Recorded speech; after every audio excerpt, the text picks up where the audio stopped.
nice enough to come all this way from Nebraska to present.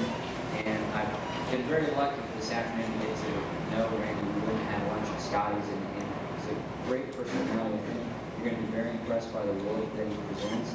I first became aware of his work last year at the National AIA Convention, and I was very impressed, and I was very happy that he agreed to come and lecture to us. I think he's somebody that a lot of us in this region haven't heard of his work, but I think we will in the future. So let me begin by introducing Randy. The mission of Randy Brown Architects is to critically question the perceived boundaries of architectural practice and create a collaborative process to promote continuous learning, research, and development of architecture, spatially, materially, philosophically, socially, functionally, and poetically. Avoiding easy classification, the firm develops, designs, and builds projects between the boundaries of architecture, urban design, and planning, landscape architecture, interior architecture, furniture design, graphic design, digital design, and design build. So they're basically into just about every form of design you can possibly throw a bar at. So I would like you to please help me welcome Randy.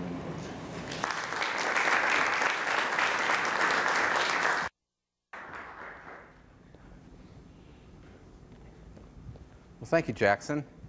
That was a wonderful introduction.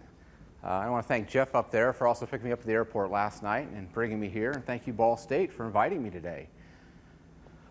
It's always fun to get out and see the world and see new places. And this is definitely the first time I've been to Muncie. And I have to say, it reminds me a lot of Omaha, Nebraska. Snow, cold. It has a Lowe's and Home Depot and looks very much like Omaha, Nebraska. It also reminds me very much of Kansas State University, where I got my undergraduate degree. Some of the great things about living in college towns is it's a very isolated community. You have plenty of time to go up to the studio and work. There's not a lot of distractions. The great thing I think you guys are doing, though, is you're starting to bring lecturers in from outside, because it's really important to also try to be connected to what's happening outside of Muncie. It's kind of a who's who on your lecture list. I'm really honored to be in the same group with like a Pat Cow or a Mr. Hardy or the shop guys. Those are just really amazing architects practicing today, and I follow all their work all the time. In fact, Patricia Pat Cow was on my thesis jury at UCLA, and I'll never forget her because she broke one of the models as she was walking by critiquing at one time. So I guess she didn't like my work. It's also interesting having to follow Mr. Hardy. I very much respect him, but I'm probably the opposite of Mr. Hardy. And he goes for a very big firm. I have a very, very small firm. He's been practicing forever. I've had my own firm for 10 years. His firm does multi-million-dollar projects, and we're lucky to do sometimes multi-hundred-dollar projects. He's very rich, and I'm not going to go there, but I think you get the idea. Today, I guess I want to share with you a little bit about how our office operates and who we are. Number two, I'm going to talk about, I guess, the one thing I think is somewhat of our philosophy in our office, and it's balance is kind of the key to everything. And then number three, I'm going to show some slides of my work. And I always used to make fun of the big firms because they'd come in and they'd show 100 different projects and always show a couple slides of each. And I always used to just show a few projects and really talk about them. Well, today is really the first day I'm going to come in. I'm going to show 10 years of work, a real body of work. And I wanted to do it because I wanted to show maybe the humble beginnings we've had and kind of how we got to where we're at today. And I'm not going to talk a lot about some projects, but I thought it might be interesting to just see that process. So when you see the big projects, you understand all the little projects that we did that kind of made them up. So to start with, Jackson told you our firm mission statement, and I'll try to explain that to you. We developed the firm mission statement about 2 years ago. Once we got about 3 or 4 people in the office, we thought we need something to bind us together to tell us this is who we are, this is what we do. Because I started the practice back in 1993. I started out of the basement of my house. The only employee was myself. I had my dog Ace to keep me company, and it was pretty lonely the first couple of years. Then later, I got my first employee, a summer part-time student, and they kind of came into the basement and helped me, built models, and I realized that it was really great to have other people to work with and collaborate with. From there, we bought a little building in Omaha, Nebraska, and my wife and I, we moved into this building, and we lived in the building, and we started making it into our office. At the same time, we were living in the building. We lived in that building for 3 years and had our office there. And then after 3 years, we decided to move out and just make it just an office. And we officed out of that for about 7 years. And then just a couple months ago, we moved into a larger project. So we have a firm size of about 6 now. And I guess that our vision statement or our mission statement starts out saying we wanted to critically create an architectural practice that God, Jackson, you said it so well, I think I've forgotten it. But basically to question the perceived boundaries of architectural practice. And what I mean by that is everyone is always trying to place us. You're a small firm, well, you can only do small projects. Well, you're a big firm, you just do big production projects. And I don't believe that's so. I believe in the dynamic world we live in today, you can do anything you want to do. So we hate being placed. There's also boundaries about where you work. You just have to work in Omaha, Nebraska. We've done jobs in South Dakota, North Dakota, Iowa, even Los Angeles. We've done a couple jobs. So we're always interested in not being typecast. The second part of that is a collaborative process. We're really interested in working with other people. I team up with architects to do jobs. I have one architect that's 75 years old, and he quit his own practice a few years ago. And I just asked him a few months ago to kind of join our firm because he was kind of bored in retirement, and he was happy to. So he's working with us now. We also have some young kids right out of school and also some kids that are still in school working in the firm. How you work together. I was going to talk more about collaboration, but that's a really hard thing. Someday I should document how we do it because I'm really not sure. But the two keys, I think, is that we always set up limits or boundaries. We try to define the scope of work. We talk to our engineers, mechanical engineers, structural engineers. We don't just say, go do your projects. We really try to focus in on, this is the intent. This is what we're trying to establish. Can you help us achieve these goals? We've really found that by setting goals and trying to explain what it is we're trying to accomplish, that really helps that collaborative process. We also give the guys a lot of free rein in the beginning of projects, beginning of the design process. It's those young people sitting at the boards that really understand the work, they get so into it, and you got to give them a lot of freedom as well. And that everything is a process. The design never comes overnight. It's continually working and reworking and refining the design. And then ultimately, we're interested in not just building architecture, but researching it, trying to understand it. I feel like there's more to just the work than solving the client's needs and issues. And a lot of people wonder, how do you define architecture? I certainly think it's landscape architecture. I think it's interior architecture. It's graphic design. Everything is design. It's special building. It's the play of light and shadow. But my favorite definition, this is my definition, is it's all about desire and a $5 a square foot budget. It's an awesome opportunity. And you'll see our work today, very, very low budget projects. And then we're interested in all different types of architecture. There's programmatically, functionally, materially, structurally. There's always a new challenge out there. And we're always trying to do something new and different every time.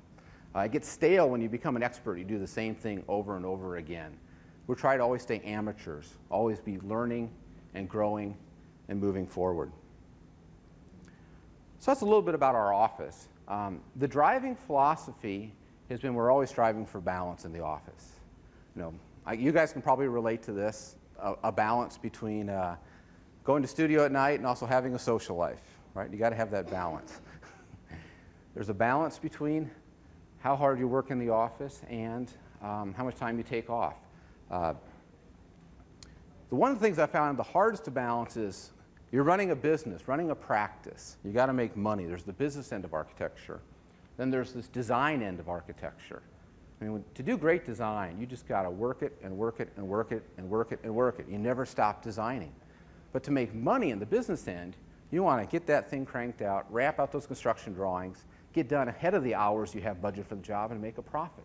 So you got basically these tension of opposites. think of like a big rubber band that I've just stretched out. You know, that's a real problem. And the way we have tried to resolve this problem in the office is you need to make it more than just business and profit and design and theoretical research. You need to add other components, such as we do the furniture design. We design the furniture. We try to resell furniture. We do all of the interior design. We do a lot of the construction of our projects now, a lot of design building. We act as the general contractor. And so that helps us bring in more money. So we're doing all these things to try to not make it design and profit. And on the other end of the spectrum is I teach to help support the practice. We see the work as more than just design, but the environmental issues that are affecting the project. There's the educational aspects, not just what we're learning in every project, but how we bring students into the office and they get academic credit. We have a lot of internships set up in our office. So instead of just having this tension of opposites, we've tried to pull the rubber band in all different directions. So we're creating that perfect circle, which is what really represents balance to us. Balance in the environment. We're interested in building buildings that don't hurt the environment, but are positive impacts on the environment. We're interested in balancing the conditions of any project, the site conditions, the context. Every time you build a project, you're building it in a context. So you've got to understand the relationships there and try to do projects that somehow balance those relationships and fit harmoniously within the environment. So balance from a design philosophy to a business philosophy to a personal philosophy. A balance is something that really drives everyone in the office. That doesn't mean we don't work 100 hours a week for weeks, but then we try to take it easy and take days off too.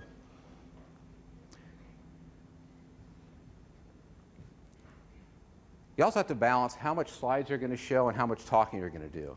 And so I think it's time to probably start the slideshow because we have a lot of slides here to show and not a lot of time.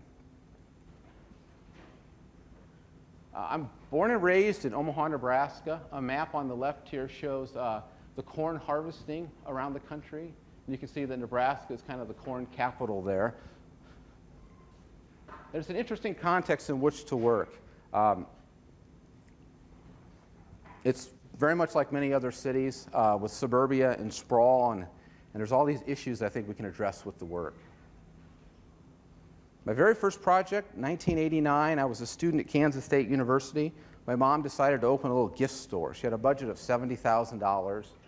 She was going to buy one of those franchises called the Mole Hole, but I talked her into doing a little project. So this is what I did when I was the same year as Heather right now. This was an office interior project that we did in Omaha, Nebraska, small lawyers' offices. The model on the left here just shows how just dealing with form and space and trying to carve out open spaces within the project. At this point, we're just trying to learn how to detail projects, how to solve clients' problems, how to provide solutions. A store here in Omaha, Nebraska.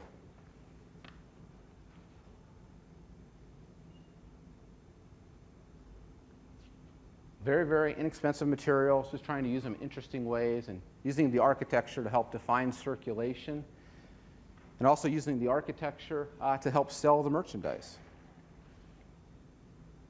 Rehab projects. We've done a number of restorations, renovations.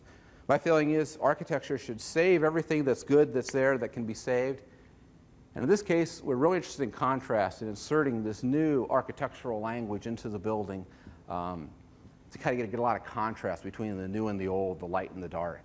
And actually, we were talking about Peter Pran today at lunch, and Peter gave this a regional design award once. He liked the project.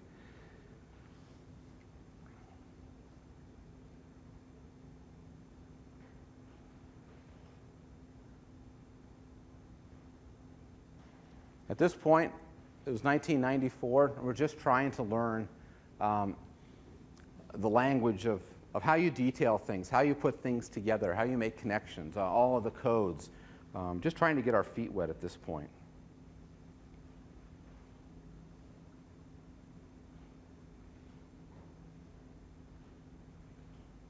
Lots of office interior projects, designing the furniture. Just finding hidden opportunities in the projects for a printer stand wall there, or the lighting concepts, or creating a coat closet here that was a little bit different. Just looking for any little opportunities to make architecture. A lot of custom furniture. We've learned so much about detailing. In this case, there was a husband and wife came to us, and they wanted just a small cabinet made to display her artwork. And the husband wanted a place to put his large TV and media equipment. And so it kind of became this tug-of-war between open and shut. For what one wanted, the other wanted. Designed a lot of furniture. I think you can learn so much by designing a piece of furniture, the structure that's involved, understanding the physical dimensions of the human body and how to make that a comfortable experience.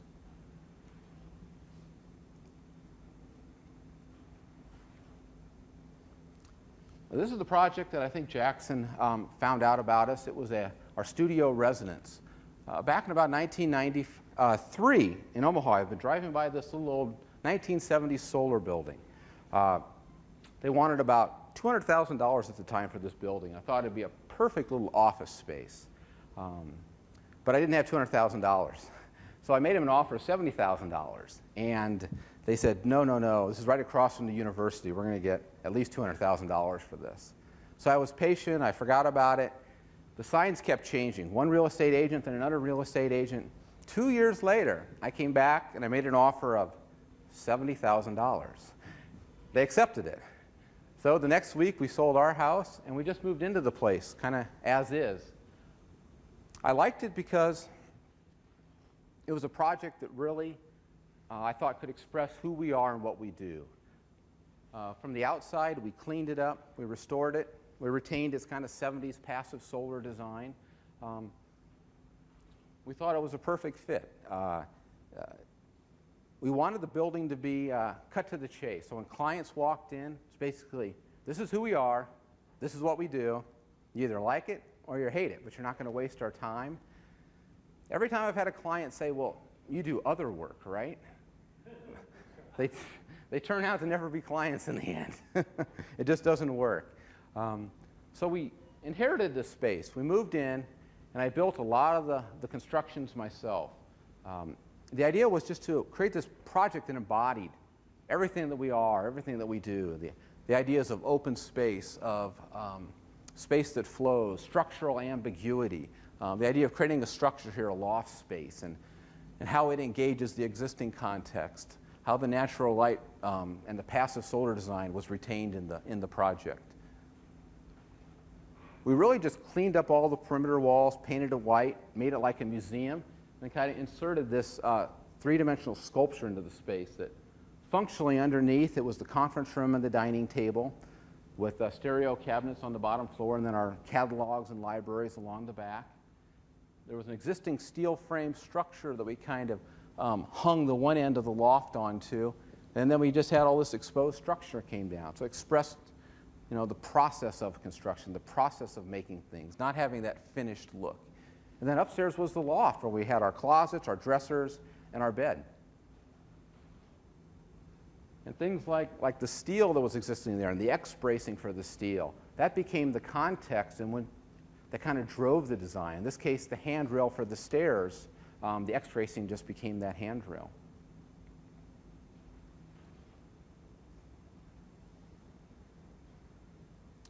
We detailed everything down to the dressers and the drawers.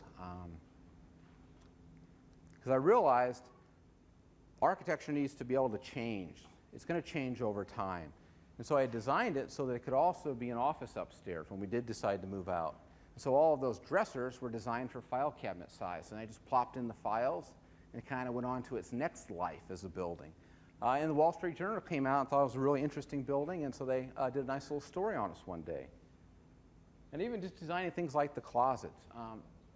We were very proud that we were living there, but at the same time we didn't want to make too big a deal of it. So put like perforated metal on the sides of the closets.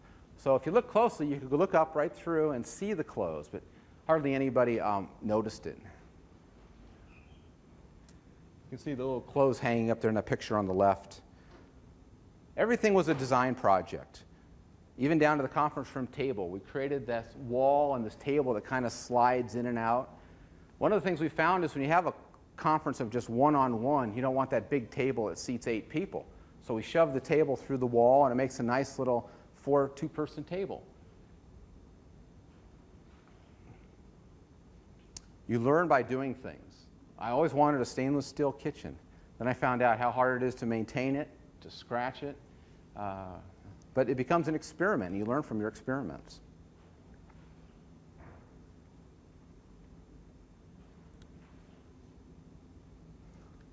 A lot of office spaces we've done over the years. This is for a graphic design firm.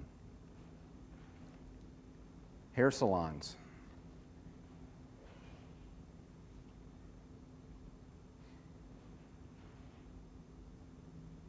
Small living space here in a warehouse. Then very, very large projects, like I was telling Jeff on the ride up. How do you design 660 acres? Which is a little different than that 600 square foot hair salon we just saw a minute ago. We tried to learn, it was wonderful because we got to learn about new urbanism and planning and seeing all the problems associated with suburban development. We went to a lot of the seminars, a lot of the conferences, and really tried to understand the new urbanism movement. Then we really tried to bring a lot of those ideas to Omaha, and I found out how frustrating it could be. It's a very, very complex situation. We achieved about 20% of our goals for this project. We have walking paths through the development. We have a community center with a pool for everyone. We have the corner drug stores that you can walk to.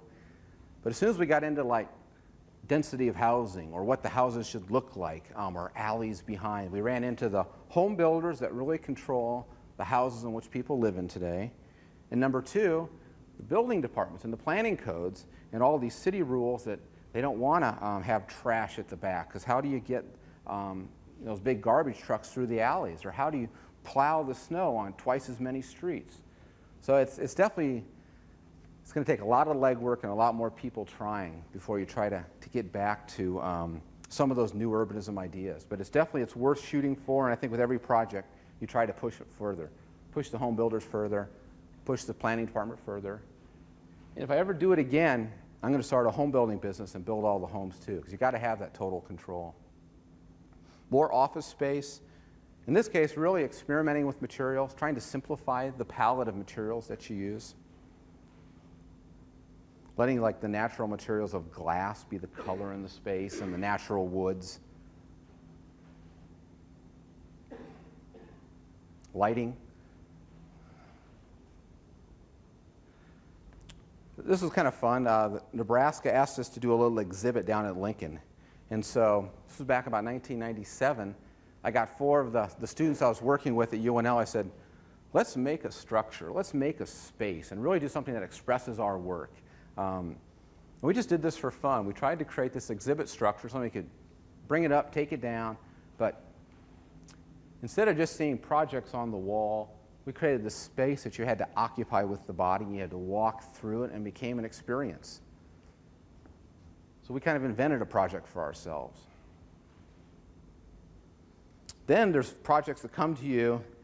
The Boys Club of Sioux City. They had a really run-down space, and they needed a lot of help. This is what it looked like before. They had hardly any members. They wanted to know if we had any solutions, if we could take on the job. And we said we'd do it pro bono because we thought it was just a great opportunity. Very, very minuscule budget. But what we did is we cleaned up the walls. We took some ideas from retail and said, let's have a coat check so all the kids have their coats secure. Let's create a reception desk and they can have toys that the kids can check out. Because before, they had no idea where all the crap was just laying around. They had no idea what they had to play with. So we tried to organize and order and create these really functional elements. And then we worked with the kids, and they were inspiring, and they said, make buildings that fly. Give us round windows. Make it like an airplane or a spaceship, they said. We also added a lot of interior windows just to try to create connections from one space to the other.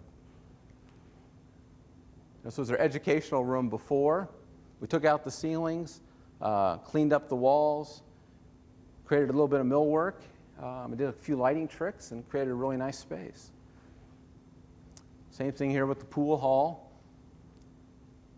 Wonderful old 100-year-old wood floors underneath that carpeting. You pull those off, you already have a great space. The walls, We said we're not going to use any drywall. Either keep the old plaster, expose the brick, or use something like OSB board.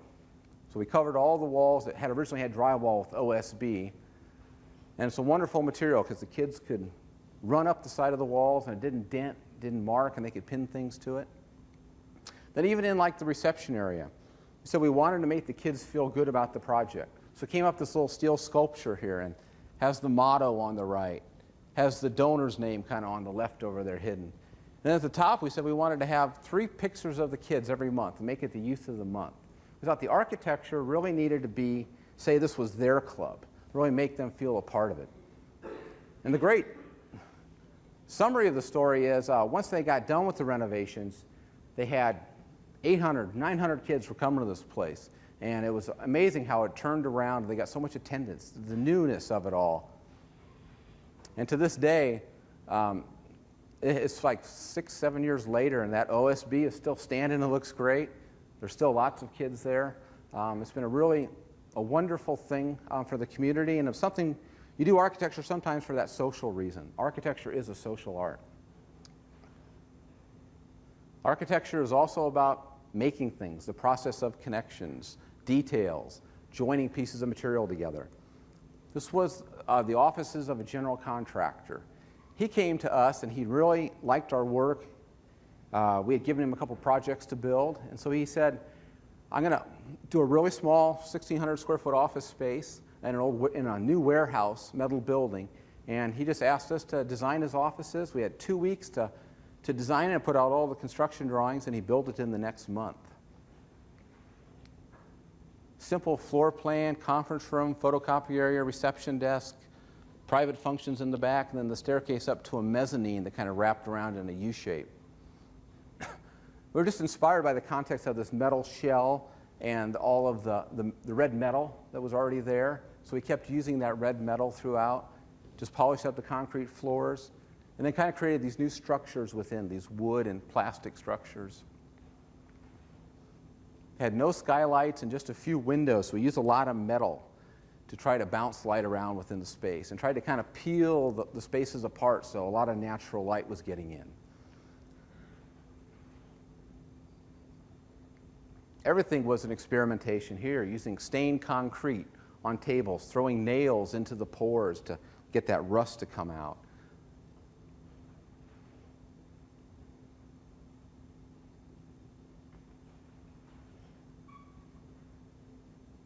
Now, how you frame up a stud wall, how those studs touch the floor really became a design problem.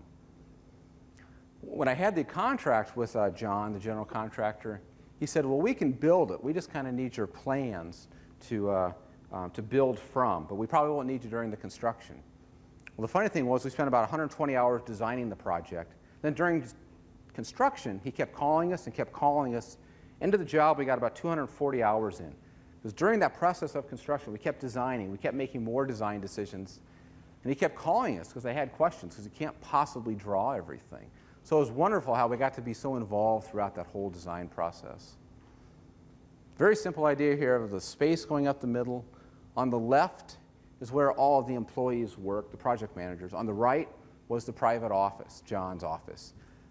He wanted to be able to somehow connect to the people and overhear the conversations, hear when they screw up. But also he needed some sound privacy when he was making those important marketing calls. And so we came up with this accordion door idea so he could open up and close his office space depending on how much privacy he wanted.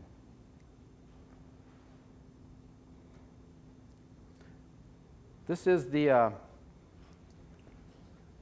building I now office out of.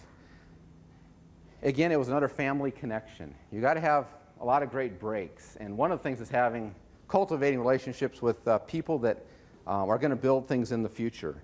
In this case, my brother, my sister, and my father started a law firm practice, and they needed a new building. And they gave me a budget of $100 a square foot. And then they said, just you go ahead and do it. You're the architect. We're lawyers. We're too busy to actually collaborate on the project. And so for the good or for the bad, we really had to design this without a lot of client input.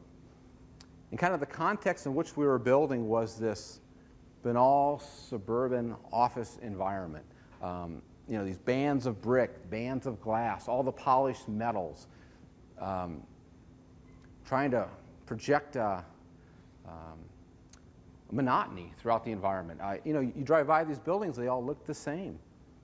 So we really were trying to react to that situation and do something that was different with our building. So we built a lot of models. Instead of having those flat buildings, where you walk up to the door and it's just bang, you're just hit there, we wanted this building that had like pushed and pulled, connects to the landscape. The driving idea was there was this creek that runs behind the building. So we wanted our building to engage that creek. So this strong spatial flow back around the site. We wanted our building to feel like it was coming up and coming out at you, to get this really strong push-pull movement between the building and the site.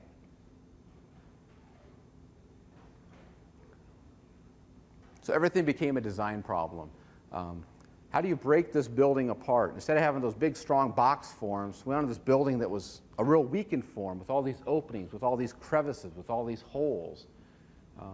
And then we started doing things with designing the lighting and adding pieces. So you start trying to stitch the building back together again. Chain downspouts, corrugated metal you'd see on barns. We just didn't know how to stop. Even down to the lighting. It was one night, it was about midnight. I had come to the building, it was under construction. We were doing the construction general contracting on the project. And they had first night they put all these lights and turned them on. And I was shocked by the runway effect that we had created. It was just, light was glaring from everywhere. So I knew it was, again, it was another little design problem we had to solve. So I was scratching my head about 1 o'clock in the morning, still trying to figure out what the solution was. And then they just happened to be doing road construction right out in front of the building. There was all of this concrete that they had broken up. So I started looking at the concrete, looking at the lights. Pretty soon I put it together, so I went over there and I got a chunk. And I put it down in front of the light. It was wonderful how it started shielding the light. So then I went and got another chunk and put it down on the other side. And it was really cool because you could see the light. I said, I think I got a solution here.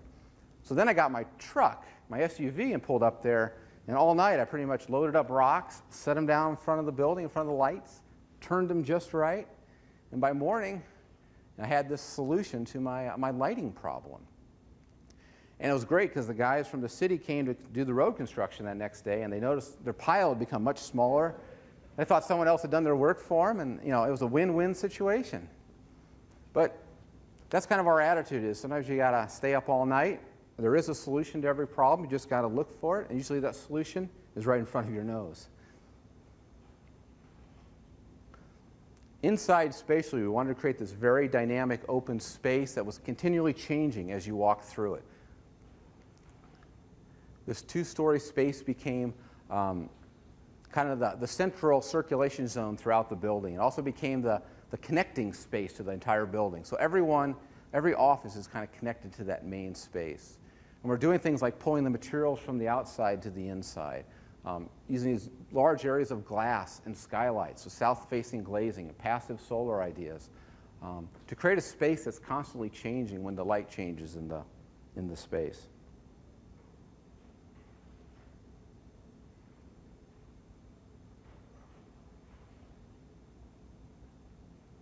Everything became a challenge to us. We had to have this pipe, really similar to the pipe that Patricia Patko broke off my thesis model. Same idea, this pipe that runs right through a glass wall. What a fun technical problem to do with, as you guys know, the thermal transfer and how do you get a hole just right in a piece of glass. And we just love to set up all these problems for ourselves and have to solve them.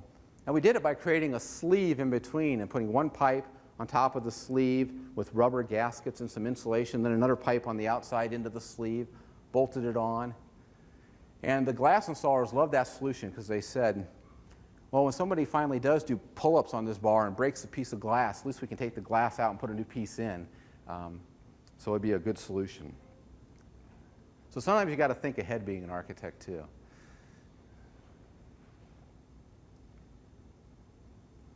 A very simple plan, and then a large future expansion space. And now our office is kind of in that expansion space. Frank Lloyd Wright made a comment once that when you build your first building, build it really, really far away from where you live. Well, I did just the opposite. I said, build your first building, and then you have to move in later on. You find out all the problems that you have created for yourselves.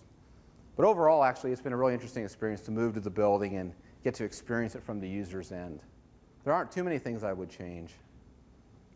I would have made the window a little bit bigger so you could see a little bit more of the legs as you walk up and down in the conference room. That would have been one.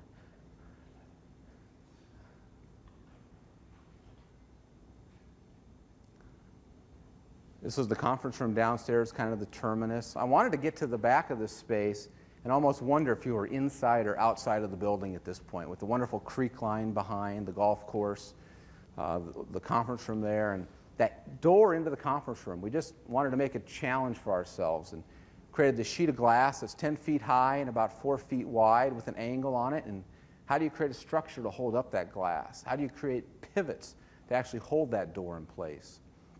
Just wonderful little problems that we had to solve. And everything, down to the ductwork, everything is a design problem. Exposed structure. Everything is somehow relating to the whole. And then as you move through the building, the experience back in the other direction, day and night, it's a constantly changing experience.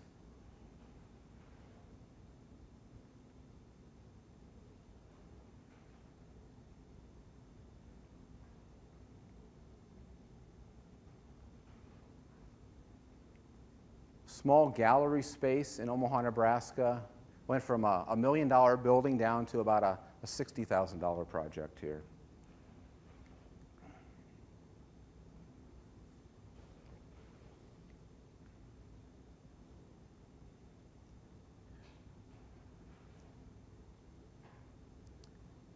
Most of our work, luckily, has been built. This is another project that we are hoping to get built one day. It was a small park for, small nature center for Hummel Park here in Omaha. It's all about bringing light into the building and understanding the structural systems. Really creating a building that tries to connect with nature. Restaurants up in Sioux City, Iowa. Small budget of about $80,000, and that included all the kitchen equipment. Working in these rural communities, I really think architecture can be about place. So we use things like the corrugated metal that you'd see out in the farm there, the color of the fields and the prairie grass, and the notion of this blue stem, that color blue coming out of the bar area. Just cleaned up the outside of the building, actually just cleaned up the inside of the building, kept the old wood ceiling, kept the old steel columns, a lot of brick walls exposed. It's amazing how you can go from that picture on the left of what we worked with to the picture on the right with a very small budget.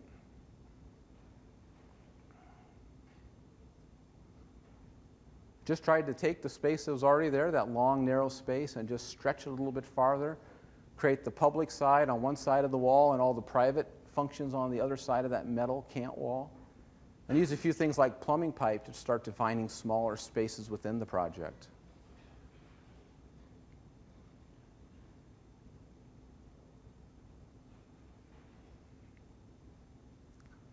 This was the first house I was going to build for myself in front of the studio residence, but we later decided to nix the idea.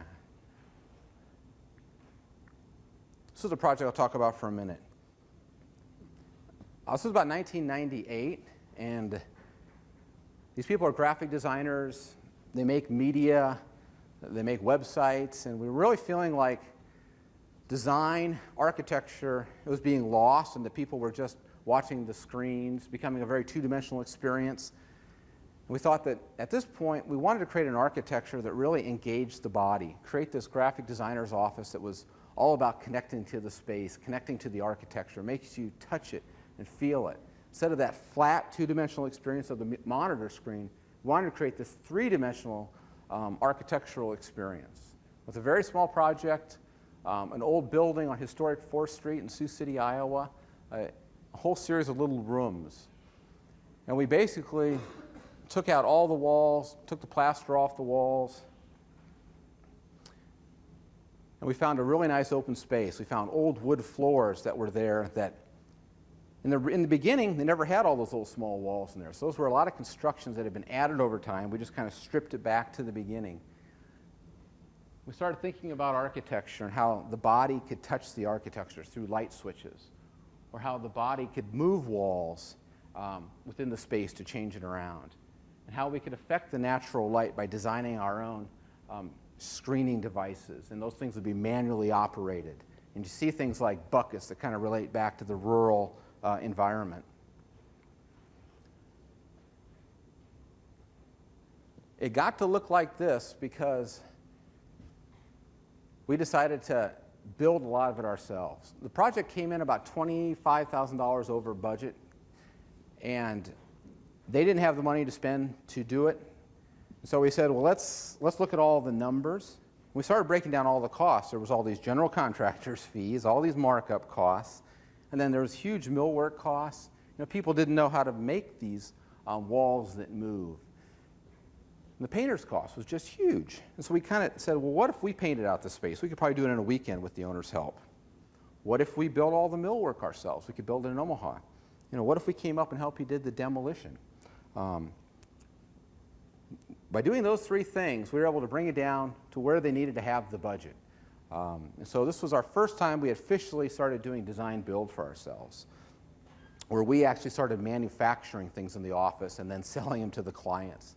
And it was a client that really wanted design, so they lived with some of the imperfections of the stuff being very handmade. But what we did is we built a lot of the stuff in Omaha, Nebraska. All these screens, all the millwork, and then we went up on about 4 weekends, and we painted the space. We started bringing the millwork up and installing it, and it's great working with people in Sioux City because they're farmers, and farmers have a lot of tools, and they bring their kids in from the farm, and they help us make things, and they have that attitude of you know, you can just make it yourself. You don't have to go out and buy it, and it's because of that attitude we were able to accomplish these spaces. At this point, I didn't even own a construction truck. We were using the SUV. Didn't even have a pickup at this point. And the nice thing was the guys in the office, they got paid a little bit of money to go up on the weekends, so it was like a win for them. Got some extra cash. The clients got a wonderful space. We went to Home Depot to get all of this plumbing pipe, and really inexpensive way to make the structure for tables and handrails and light fixtures and desks. Even the toilet paper, guess what it's made out of? The thing that holds the toilet paper. And then kind of the climax of the experience was this bucket hanging down. So as you walk into space, you see the reception desk, you're like, what is that bucket hanging there for? Well, going back to that idea of media and the flatness, we wanted to create this three-dimensional experience. So we designed this monitor arm, this thing to hold that monitor on. And it was a very manually operated device where you just reached up and pulled the thing down to make it move. And the bucket then became kind of the counterweight for the project. A lot of ways it's going back to what the farmers have always done. They just improvise. They make things up. And that's exactly what we did here. At the same time, we're doing these, here's a $4 million apartment unit complex. And I realized there was probably less things to design in this project than there was in that little graphic design firm. We went around and we looked at apartment complexes. I love that picture in the middle. I thought, what is this, some kind of medieval apartment complex? No, those are all the air conditioning units on top of the roof. So this project became, how can we make architecture that hides all those banal things that you don't need to see? How does it create positive outdoor spaces for people? How to make a more modern design. And our big idea was to group the buildings around a central green space corridor and also putting the clubhouse and the pool in the center of this kind of green public open space. We designed, we're not landscape architects. If we had the budget, we would have used landscape architects, but it really became a lot about the rock gardens and the retaining walls, the paths through the spaces, the chains, and how to get the water to run off of the site properly. And then bringing some wood into the design, these canopies that kind of come out and pull you into the space. Even the numbers, you know, for the units, we tried to make that a design that at night gets backlit. And then the interiors, we tried to use some natural woods. The top floor had high ceilings. You know, people are going to have TVs, so why not have that fireplace with a little TV stand on top and try to make this nice space.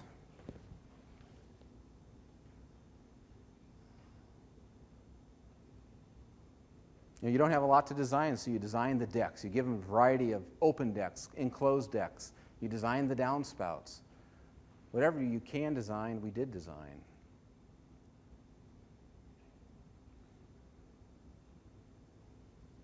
San Francisco, you buy these nice chairs for about $300 there.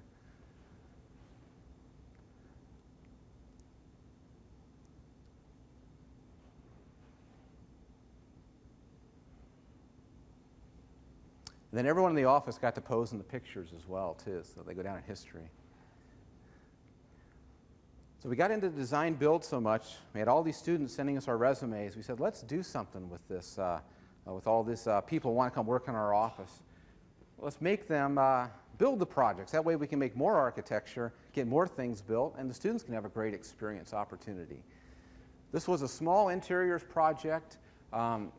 We basically general contracted out the walls and the flooring and the lighting. And then we hired these students to come in and design these desks for the office space and design these walls and these cabinets and the millwork and the flooring. And so this was our construction drawings for the project. Just a few sketches. We spent a couple days designing it. And then we started going out in the backyard there. We had an outdoor shop. And we just started making things. And everything became a design problem. Every leg on the desk is different. We didn't know when to stop. Everything became a challenge, and I guess you learn by doing things differently all the time. And that's why we have every little connection is different.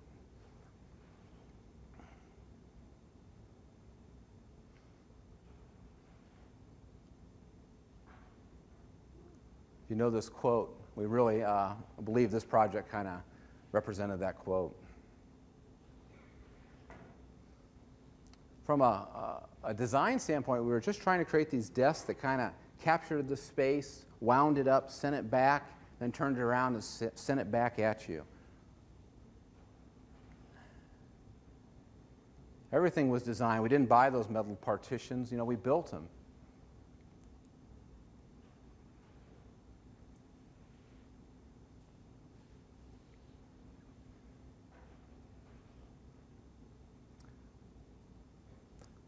This project was the Greater Omaha Meatpacking Project.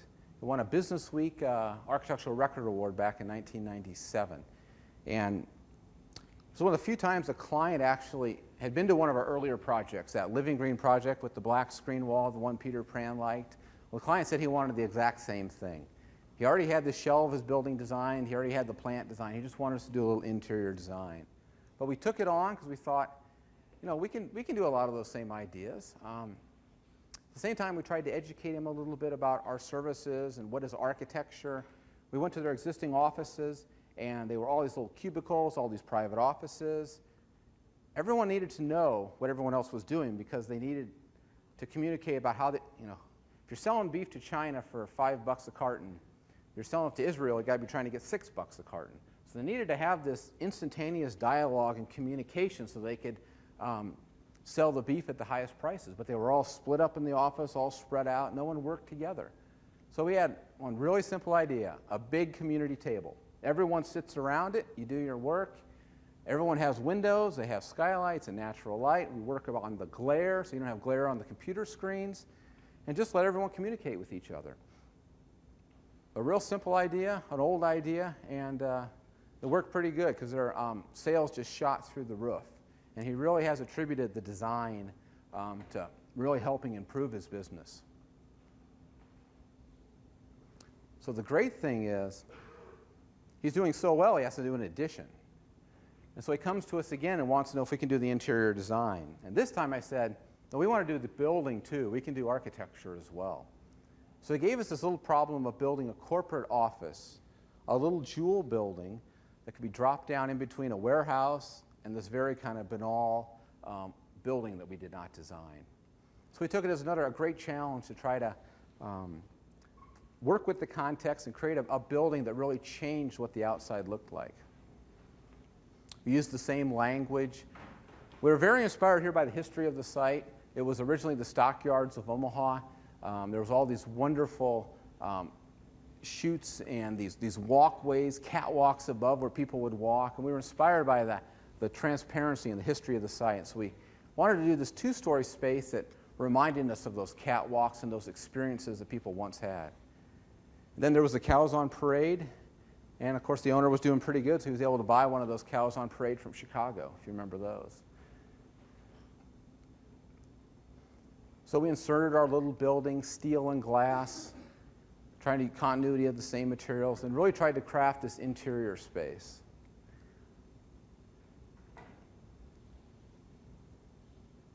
It's just an extension of that big open space up to the top there. And this time, since we were doing a new building, we said we're really going to make this building about light, how to bring natural light into the space, especially since it was north-facing, we'd get very little sunlight. So we started carving these openings, these skylights, and then crafting these shades and these screens would help to bounce the light around in the space. Then you get up on the catwalks and you get this imagining, it's amazing play of shadows. And these shadows are constantly moving around. Then you get into the conference room, and we had the owner down below. How are we going to get natural light to him? So we designed kind of this light shaft to bring light down. And then the big conference room was up above his office. So we said, let's try to create these light scoops and bring the light into the conference room as well. So kind of one of the climaxes when visitors come, they tour the office and they come upstairs into kind of this really white, light, airy space. And at this point, you're so knocked off. They've broken down that business-like mentality where businessmen are really in control. They want to, they're here to do business. They're going to solve problems. It's going to be a fight. And by this time, the architecture has shot them down. They're so loose. It really loosens them up. And even the owner has said that process of experiencing the architecture has really helped loosen up his prospective buyers.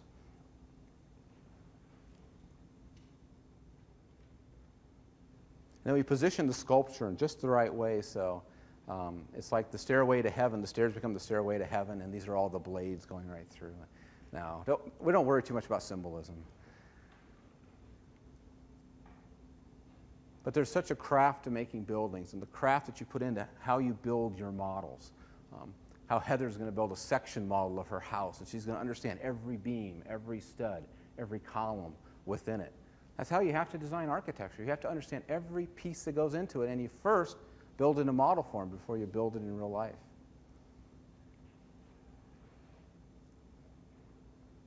A lot of people said, I wouldn't want to live in those things, though. So here was a little house project we got to do. Small, traditional house, traditional rooms in suburbia, but the inside, we gutted it back. We opened it up. We said, let's make this artistic, modern, contemporary experience. How can you take the same language but craft it into a more residential space? Design the furniture to work with the space. So you can see we blew out a lot of the walls. Again, there's a lot of the guys in the office. They designed this project in about 4 weeks. And then they put on the overalls, the coveralls, and they started doing the demo, and they started building out the project. And this is a case where the designers really became the fabricators, the constructors. We did all the framing, all of the drywall. We set all the millwork. We did all the painting. We even designed and built the light fixtures ourselves. And then we bought the furniture to kind of work with the space. You can see the idea was this big, in the middle drawing, that L shape, this big open space, how to design that. Make this really space where space flows from one space to another.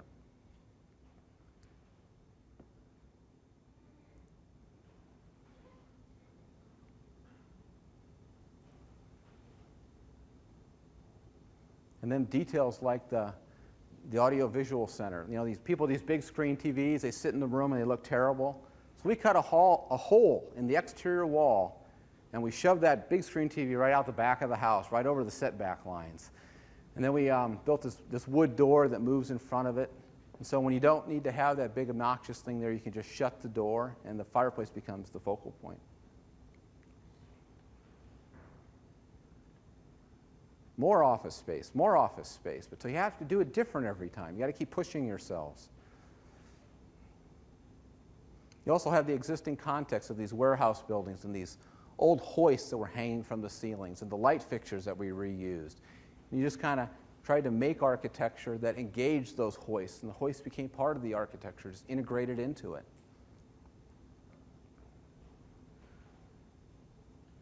And ductwork and cables and how you make ceilings and walls and really just designing the tectonics of the space becomes the architecture.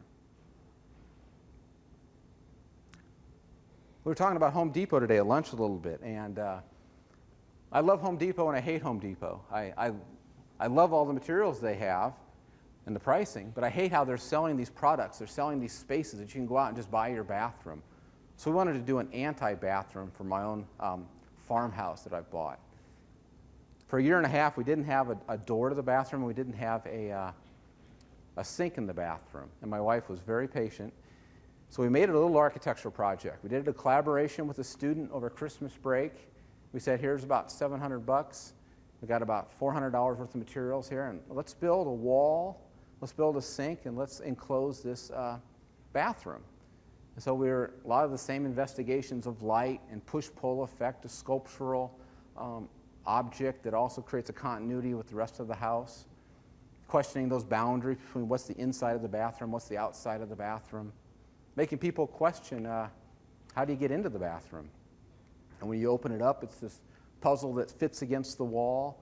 The language of the two geometries seem to have balance in the end. And in the inside, we used like plumbing pipe that started out being the shower curtain, goes down and holds up the soap and the shampoo dishes, goes across and becomes the toilet paper holder, goes back up the wall, becomes a light fixture. The shower walls, instead of putting tile on them, we just put that Durarock, the underlayment, and put a little epoxy on it, and we called it good, and that became our shower walls. OSB for the floor. We poured a little concrete sink in place there and put a little, I don't know why drains always have to line up with the spouts above. So here we had a little waterfall where the kids love to put their boats in there and run them down the river. And then how the ceilings of the space become the medicine cabinets, the light fixtures there. Plumbing pipe becomes the way of locking the door. And the greatest thing about plumbing pipe is you can plumb and put water through it too, and it works for our plumbing. A small community center on that urban project that we had designed. We got to design this little building, trying to create a public building that framed the views to the landscape and nature, trying to use materials in their natural way, exposed concrete, cedar, glass, a lot of decks, a lot of observation points. You could really connect to nature. The staircase up to the entry also became the sitting walls where the kids wait for their rides home.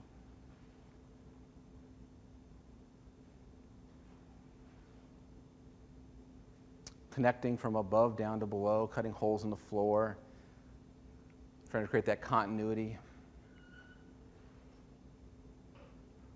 And every little thing becomes a detail. Here you have the glulam beams, and these are the major beams that are running through the building. And then that steel clip is going up. It's holding up another beam. And underneath all that cedar there, Heather, there's all these 2x8s that are the roof structure, and those are the panels that are beneath it. One last project. A landscape architecture project in a sense, even though I'm not a landscape architect. Same students, summer project, the outside of my house, my 4-year-old and my 2-year-old needed a place to play. My wife wanted to buy swing sets from Menards, and I hate all those plastic crap. And we didn't have, we bought this farmhouse in a really old 1950s farmhouse, kind of outside of Omaha, very overgrown, but wonderful wooded area. So we needed to carve out some spaces for outdoor playing. We needed to create a fence to keep the dog in. So this is, on the left here is kind of the before conditions of the house there and kind of the loosely defined outdoor spaces. And then on your right, you'll see how we designed a lot of decks and grass areas and parking areas and turnaround areas and walls. A lot of things were recycled. We used old railroad ties that were recycled, We found all these old stones from old retaining walls, and we made these gabions with hog fence and the old stone that was there. This is kind of a progression of how it was overgrown with all the trees. And we took out the trees. We started to define green spaces using the railroad ties to define the man-made and the natural. And then building these decks that kind of connect the two together and create these platforms to really enjoy the views.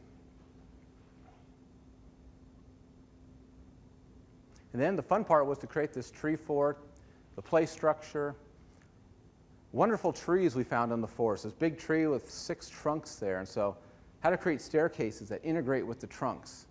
You know, how to create architecture, how you detail walls. And when you get to the top, you get into this kind of this contemplative space. It's a space to go and imagine. It's a space to go to dream the big dreams. Okay, one last thing. This is David Letterman's school. I have a top 10 list. You will be tested on this. Number 10. These are the things, hopefully you picked up on my lecture today. Care and share. It's really important that you go out and you spread the word. I really appreciate everyone that came to this lecture. Hopefully you've picked up a few things that are going to help you in your career. Go out and do the same thing in the future and share with your colleagues in the future. That's the way we grow and we get better. Number 9, find balance between studio and your social life. You got to have some balance. Number 8, be multidisciplinary. Everything is design. Landscape, urban design, interiors, furniture, graphic design. It's all design. It's all interrelated. You can not just have to do one, but you can do it all. You're better if you do it all. Number 7, heal the environment. I didn't talk too much about the green design ideas, but a lot of those projects have used recycled materials. We're really interested in the passive solar design. You know, our first project, our studio residence, was reclaiming an old passive solar design project. And I think it's one of the things that it's going to be the huge part of design in the future is how to create buildings that don't harm the environment. Number 6, make connections. Make connections by networking, like Zachary did today. Gave me his resume. That's a good connection. Make connections with the landscape. Make connections with place. Make connections with your projects. Number 5, build things. Build networks. Build buildings. Build landscapes. Build whatever you can. Build relationships. But just start building things. That's how you learn. That's how you grow. Number 4, question your assumptions. Question the things I'm saying. Question the things, well, maybe don't question what your professors say, but go ahead and question things. It's important. You know, I want to be the amateur all my life. I never want to become the professional that I know it all. I always want to think I'm growing, I'm learning, that I'm always a student of architecture. You got to keep asking the questions. We were talking about Brad Bell today, that's one of your professor's colleagues, and he wanted to call me up because he said, I'm going to have all these questions I want you to answer. And I told him, every year in practice, I don't have any more answers. I just got more questions for you. It's continually more and more questions. The more you learn about something, the more you have to question things. Number 3, everyone should be a designer. The world is your clay to sculpt, and you can have an impact on it. Number 2, give the most every day. Life is short. How's that commercial go? Life is short, drink Bud Light, and make it happen. And number 1, the most important thing of all is that you are important, that you can change the world. You have to dream the big dreams because you can make it happen. Hopefully I'm an example of that. Well, best of luck. That was a very long lecture.